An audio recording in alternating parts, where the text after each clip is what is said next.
Bon mon pote, tu sais que je suis un grand passionné de bagnole. Après le Cupra que je viens de vendre, la GT500 que j'ai dans le garage, mais là on est en hiver, il fait méga froid, donc j'ai posé les plaques et je ne roule plus avec cet hiver. Et ben il me fallait une voiture pour remplacer mon Cupra que je roulais tous les jours. Et comme vous le savez, j'aime bien les caisses qui sont un peu musclées, quoi. Donc là je viens de recevoir ma nouvelle voiture, je vais vous la présenter et ça va être un truc de dingue.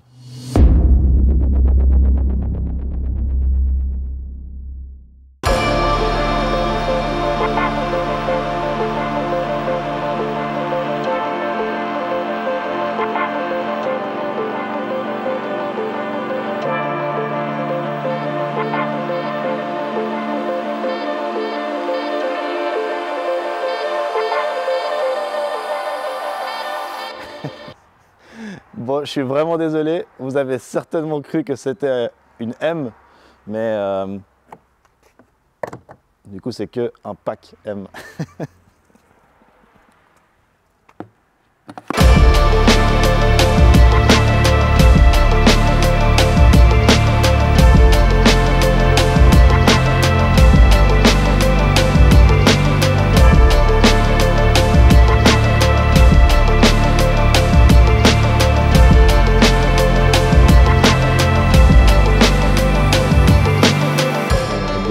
Oh, il va sortir son yinche, il va partir par la terre. Bref. Je te présente mon nouveau BMW X3 30e. Alors, oui, je vous ai fait une petite blague en vous filmant tout l'intérieur avec le pack M et tout ça. Effectivement, c'est un pack M parce que esthétiquement, tout ce qui est M chez BM, je kiffe. Mais en étant un 30e, c'est pas un X3M, c'est un X3 standard avec un moteur hybride. Pourquoi avoir pris un modèle hybride? Tout simplement parce que je roule énormément toute la semaine. Et du coup, c'est vrai que le Cupra, c'était quand même des gros frais en termes d'essence, en termes de pneus, enfin en termes de tout. Et là, avec un modèle hybride, je vais avoir une voiture qui me plaît toujours parce que esthétiquement, ce X3, je le trouve vraiment dingue. Mais je vais avoir une voiture qui consomme quasi rien. Pourquoi? Parce que j'ai la possibilité de rouler en 100% électrique. Mais ça, je te l'explique après. J'ai choisi principalement ce X3 pour les économies que je vais pouvoir faire avec, mais aussi et surtout pour l'esthétique qu'il a ce véhicule. Pourquoi? Parce qu'avec le pack M, je le trouve dingue. Alors malheureusement, j'ai les jantes hiver en ce moment qui sont juste absolument dégueulasses. C'est du 18 pouces en plus sur un gros véhicule. Donc ça, tous les propriétaires de véhicules qui mettent des jantes hiver en hiver, vous le savez, c'est un peu le fléau. Nos voitures, elles sont trop belles en été, puis elles deviennent dégueulasses en hiver. mais j'ai hâte d'avoir cet été les jantes en 21 pouces en biton de chez BMW, parce que là, elle aura vraiment la gueule que j'aime. Ce que j'apprécie beaucoup, c'est qu'en fait, sur le pack M, avec l'option déchromage, on a zéro chrome. Et moi, je déteste le chrome sur les véhicules. Donc là, sur la face avant, il n'y a pas de chrome. Elle est toute noire. Ou alors, aux couleurs de la carrosserie. Donc la couleur de la carrosserie, c'est un gris Brooklyn, qui rappelle un petit peu le gris Nardo de chez Audi. Toujours dans le facelift, et c'est vraiment ça qui m'a fait craquer pour cette voiture, en tout cas esthétiquement, c'est la nouvelle face arrière de cette voiture. Pourquoi? Parce que avec ces nouveaux feux 3D, je les trouve juste dingues. Et pour les passionnés de jeux vidéo comme moi, ça vous rappellera certainement quelque chose, l'épée de Halo, comme ça. Et franchement, moi, quand j'ai vu la première fois ces feux arrière, je me suis dit, wow, putain, c'est la même épée que dans Halo, et je les trouve juste trop stylés. Maintenant qu'on a terminé de parler de l'esthétique, qui est clairement un des points pourquoi j'ai acheté cette voiture, on va parler du deuxième point, c'est l'hybride. Mais pour ça, ce que je te propose, c'est qu'on rentre dans la voiture et qu'on ait roulé. Après toi. Bienvenue à bord. Donc, ce qui me plaît déjà dans ce BMW X3, c'est qu'on n'a pas trop de rappels, autant à l'extérieur qu'à l'intérieur, que c'est un modèle hybride ou électrique. Alors, on a juste le logo BMW aussi dehors qui est entouré de bleu, mais sinon il n'y a pas trop d'éléments qui montrent que c'est un véhicule hybride. Et ça j'aime bien parce qu'au début des véhicules hybrides électriques, les marques elles en surjouaient et je trouvais ça vraiment pas terrible. Alors maintenant quand on démarre la voiture, c'est clair que on a des bruits un peu bizarres qu'on n'a jamais eu dans les voitures. Et puis aussi le premier truc qui fait bizarre, c'est que moi je l'ai réglé pour qu'elle roule dès le début en 100% électrique. Donc là, on n'a pas de moteur qui a démarré, on n'a rien qui s'est passé. Et j'ai juste à mettre le sélecteur sur D. Et on avance et ça ne fait pas de bruit. Alors, c'est clair qu'on entend tous les bruits du train roulant, donc en plus là on part sur un chemin en terre. Donc c'est un peu bizarre de ne pas entendre de moteur, et puis en plus on a cette espèce de bruit de soucoupe volant dehors où ça fait genre ouh. Et c'est vrai que les premières fois c'est un peu bizarre. Maintenant moi ça fait une semaine que j'ai la voiture et je me suis bien habitué. Pour comprendre déjà la technologie hybride, alors je vais faire simple parce qu'il y en a une multitude, mais je vais prendre les deux les plus répandus. On a la technologie micro-hybride qui est donc un moteur électrique couplé à un moteur thermique avec des petites batteries qui permettent en fait d'avoir une assistance au moteur, mais qui ne permet pas de rouler en mode 100% électrique. À la différence de la technologie plug-in hybride, donc comme dans ce X3, où là c'est aussi un moteur couplé avec un moteur électrique, mais avec une plus grande batterie, et donc on a la possibilité de rouler en mode 100% électrique à peu près 45 km, en tout cas annoncé pour ce X3.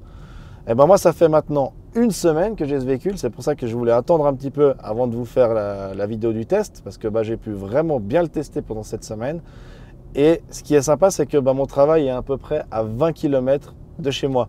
Donc j'ai pu rouler énormément en mode full électrique, quasiment depuis que j'ai le véhicule, j'ai roulé qu'en électrique. Et effectivement, sur du plat, les 45 km, ils sont assez bien respectés. Par contre, moi qui habite à la montagne, le matin, je descends, donc du coup, j'arrive au travail, elle est quasiment encore à 100% de charge. Mais quand je rentre à la maison, j'ai de la difficulté à arriver jusqu'en haut parce que il y a un col de montagne. Et donc, comme j'ai dit, entre mon travail et chez moi, j'ai à peu près 20 km. Donc, je dirais que s'il y a beaucoup de montées, la capacité de faire la distance, elle est réduite de moitié quasiment. Donc, c'est clair que pour quelqu'un qui roule en ville ou bien sur des réseaux urbains standards, je dirais, les 45 km, ça les fait largement. Par contre, cette technologie plug-in hybride, elle n'a pas que des avantages. Le gros inconvénient, c'est qu'en fait, le véhicule il devient très lourd. Alors là, on a maintenant un X3 qui fait plus de 2 tonnes. Et c'est clair que quand on n'a plus de batterie, comme j'ai maintenant, si on roule en mode 100% thermique, c'est sûr que le véhicule consomme un peu plus qu'un modèle qui est juste essence. Alors, le concept de l'hybride, c'est quand même d'essayer de rouler un maximum en électrique ou en couplé hybride. Mais c'est sûr qu'une fois qu'on n'a plus du tout d'électricité, le véhicule consomme comme un véhicule normal, voire un peu plus, parce que c'est sûr que le poids, ça fait consommer beaucoup plus. En plus de toute cette technologie hybride qui est embarquée dans ce X3, il a aussi une multitude de technologies, je dirais, alternatives. Donc tout ce qui est les assistances aux conduites, la sono, enfin voilà, tout ce qui est, je dirais, en plus de l'hybride. Mais ça, pour pouvoir te le montrer, je dois m'arrêter et sortir de la voiture et on va faire le tour ensemble. Bon, vu qu'on est en hiver et qu'il commence à faire nuit à 16 h, j'ai dû vous trouver un parking souterrain. Donc je l'ai enfin trouvé. Je vais pouvoir vous continuer ma vidéo. Alors, je ne vais pas vous détailler tout l'électronique parce que sinon il faudrait peut-être 40 minutes de vidéo. Je vais plutôt vous montrer ce que je trouve pratique et surtout ce que j'aime bien dans cette voiture. Pour se rendre compte déjà de la qualité du véhicule, il suffit juste de rentrer dedans. Et puis, voilà, déjà là, on a l'effet waouh avec tous ces LED, tout ce carbone, ces immenses écrans, autant pour le multimédia que pour la navigation.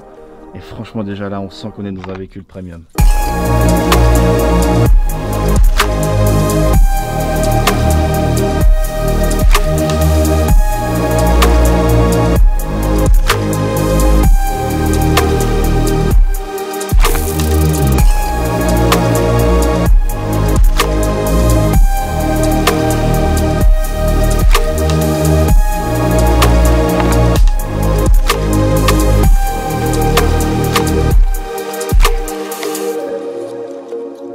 Juste pour vous parler un petit peu du coffre, alors moi c'est pas quelque chose qui m'est essentiellement utile, mais pour quelqu'un qui est assez sensible à ça, par rapport au modèle standard, le modèle hybride il perd 100 litres parce que il faut bien placer la batterie quelque part. Et là on a une finition qui est magnifique, mais on a une espèce de marche qui a été faite parce que il y a la batterie dessous. Et du coup on perd 100 litres par rapport au modèle essence normal. Ce que je trouve sympa, c'est qu'ils ont caché ici une petite trappe pour pouvoir cacher les câbles. Et ça c'est assez sympa parce que pour les maniaques comme moi j'aime pas trop les câbles qui traînent, donc j'aime bien. On arrive gentiment au terme de cette vidéo, j'espère qu'elle t'aura plu. Si tu veux que je te présente d'autres voitures qui sont pas forcément les miennes, n'hésite pas à le dire dans les commentaires avec le modèle que tu veux que je te montre. Et en attendant, on se retrouve sur mon Instagram. Abonne-toi à cette chaîne aussi si tu veux pas rater les prochaines vidéos. À bientôt. Ciao.